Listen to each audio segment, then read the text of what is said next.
Welcome back to Worldview. It's time for the Monday line. 12 ways crazy is more than in the House. That would be the U.S. House of Representatives. The sequester is coming. The sequester is coming. 238 years ago, a similar cry alerted people to action.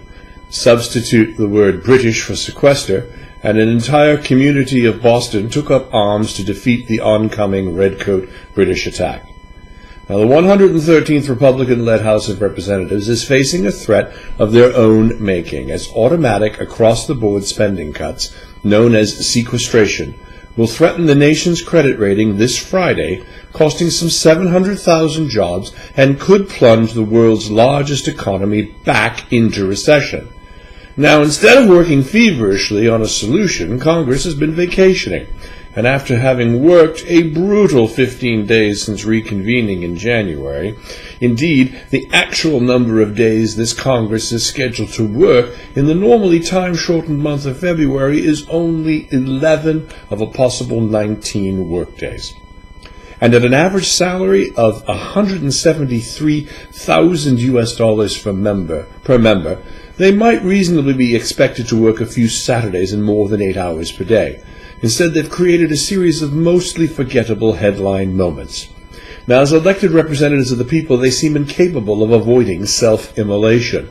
The GOP, Grand Old Party or Republican Party, has doused themselves in kerosene, tied themselves in the middle of a circle to the nation, and hold a lighted match over their own heads. They're threatening President Obama with dropping it on themselves if he fails to agree to a balanced approach to revenue and cuts, which he's already done, many of which were proposed by this Republican Congress themselves, who are now opposed to any idea this president puts forward.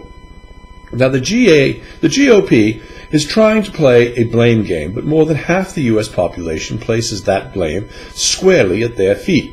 They seem ready, though, to destroy themselves and everyone around them. And that's not even the crazy part. The crazy part is how they've gone about it. And we've got a series of headlines here that tell it all. First is sequestration cuts to education programs threaten to widen the education gap between rich and poor. This was from Think Progress. And it says that the gap between school districts in high-income neighborhoods and those in low-income ones is already cavernous. If $1.7 trillion in automatic sequestration cuts go into effect, that gap could widen. Number two, let's meet the congressmen who favor a broken airplane, the F-35, over saving the economy. This profiles looks at that as mandatory budget cuts are looming, a group of congressional Republicans has cheered the coming reductions in federal spending so long as the federal funding is maintained for a plane that is years behind schedule and doesn't fly. Now, Ray LaHood has said sequestration cuts are a calamity for air travel. The Obama administration is heightening its warnings about looming budget cuts by emphasizing an area the traveling public already dreads, gridlock in the skies. A fourth headline, Congress went on vacation. Lawmakers should think about the regular guy for once. This is from a blog called The Political Carnival. Congress had 2 weeks to remedy sequestration, and its members went on vacation instead. Can you imagine you're 10 days away from something this important and you go on holiday? It's just unconscionable. The Democratic strategist James Carville explained that the Republican dilemma that exists on this sequester is that the word is sequester. Many people don't know what it is, but it sounds cruel and stupid, so they think it's a Republican thing. Why would Republicans threaten national security and jobs? Something he asked on the Morning Joe program at MSNBC. Another headline, the Pentagon warns workers may need to take unpaid leave if the sequester kicks in. There are 800,000 civilian employees worldwide who are going to be forced to take unpaid leave if deep budget cuts take effect next week. Jobless workers are going to lose $400 in yearly unemployment thanks to the sequestration. Extended benefits that aid workers who've been unemployed longer than 26 weeks are going to be hit by budget cuts that are going to reduce those benefits, which average about $300 a week for 4 million recipients. And yet lawmakers instead had time to advance lunatic social issues like this one. The House Republicans have stripped protections from LGBT victims in the new Violence Against Women Act. So basically, if you're a woman and you're gay, or you're bisexual, or you're transgender, you don't get any protections because they've been stripped out by the House GOP. It expired at the end of 2012 after they refused to accept the Senate bill's protections for them, for Native Americans, and for undocumented victims. The Senate passed yet another bipartisan reauthorization early this year, and the House may derail passage once again. There's a congressman out there by the name of Louis Gohmert. He says Americans need guns to protect the nation from Sharia law. Really? Tea Party Congressman Gohmert of Texas told a conservative radio show he hoped and prayed Congress rejects gun safety legislation, arguing Americans may need to use their Second Amendment rights to avoid succumbing to Muslims. Can you believe this? Here's another great one. The Republicans tried during their vacation to intimidate the nonpartisan accounting office for debunking their economic theory.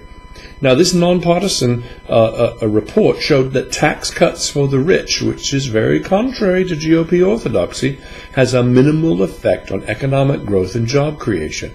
It simply increases income equality. Oops, the truth hurts. And the lunacy was not limited to Washington, D.C. In states with Republican control and huge budget crises, the focus was not on jobs, rather on vaginas and climate debunking. There's an Indiana bill that's going to force women to undergo a transvaginal probe before they take the morning after pill. Now, RU486 is the earliest available abortion option for a woman.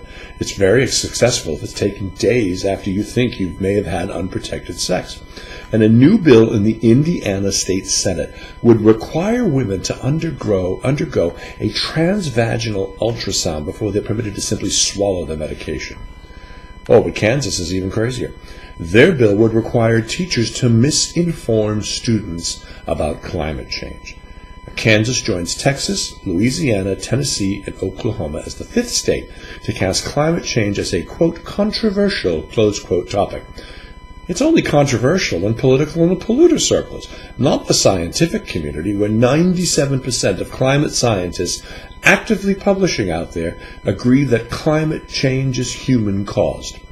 So the GOP seems eager to drive the U.S. economic bus over the cliff, continue a social rape policy in the states, and will try to blame the president yet again for a manufactured crisis of their own making.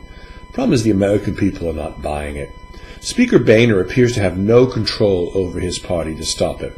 It's like the guy who continually hits his head against the wall. Why? Because, he says, it only hurts when I stop. Oy vey, we say. Now, most of those headlines were from organizations such as Think Progress, The Washington Post, Politico, MSNBC, and others. And it doesn't seem to be getting any better.